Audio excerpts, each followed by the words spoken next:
अस्सलाम वालेकुम नाज़रीन, टाइम न्यूज़ सां गॾु मां आहियां रसूल बख्श बोदाणी। हेडलाइंस हवाले थियूं, हाणे शामिल कंदासीं तफ़सील ख़बरूं। सभ खां पहिरीं शामिल कंदासीं क़ाम ख़बर त आदिलपुर में कोरोना वायरस जा वधीक 3 केस रिपोर्ट थिया आहिनि। अंक वधी 18 थी वियो आहे। नाज़रीन, असां आम ख़बर शेयर पिया कयूं त आदिलपुर में कोरोना वायरस जा वधीक 3 केस रिपोर्ट थिया आहिनि। अंक वधी 18 थी वियो आहे। फ्लोर मिल जे 3 मुलाज़िमनि जूं कोरोना टेस्ट रिपोर्टूं पॉज़िटिव अची वियूं आहिनि। वायरस जी तस्दीक थियल मरीज़नि में अली नवाज़ लग़ारी, सैफुल्ला ऐं शहज़ाद कलवड़ शामिल आहिनि।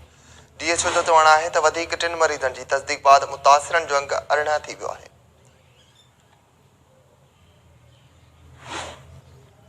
नाज़रीन, असां आम ख़बर शेयर पिया कयूं त आदिलपुर में कोरोना वायरस जा वधीक 3 केस रिपोर्ट थिया आहिनि। अंक वधी 18 थी वियो आहे।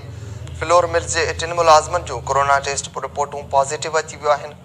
वायरस जी तस्दीक थियल मरीज़नि में अली नवाज़ लग़ारी, सैफुल्ला ऐं शहज़ाद कलवड़ शामिल आहिनि। DHO जो चवणु आहे त वधीक 3 मरीज़नि जी तस्दीक बाद मुतासिरनि जो अंक वधी 18 थी वियो आहे। नाज़रीन, हवाले सां वधीक अपडेट मालूम कंदासीं आदिलपुर मां टाइम न्यूज़ जो रिपोर्टर माजिद कलवड़ खां। जी माजिद, छा तफ़सील आहे?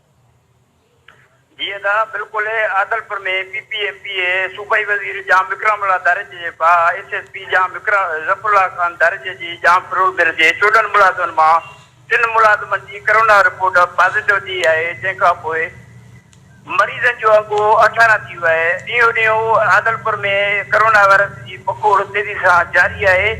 मां तव्हांखे इहो ॿुधाईंदो हलां त आदलपुर PPMPA जाम विक्रम दर्जे जो वॾो भाउ SSP जाम ज़फ़रुल्लाह दर्जे फ्लोर मिल जे आदलपुर जे 14 मुलाज़िमनि मां 3 मुलाज़िमनि अली नवाज़ लग़ारी वलद आशिक़ खान लग़ारी, शहज़ाद वलद मोहम्मद सदीक़ जेको पंजाब जो रवासी आहे, सैफुल्ला कलवड़ वलद गजन कलवड़ जी रिपोर्ट पॉज़िटिव अची आहे, जंहिंखां पोइ आदलपुर में कोरोना मुतासिरनि जो अंगु वधी करे 18 थी वियो आहे।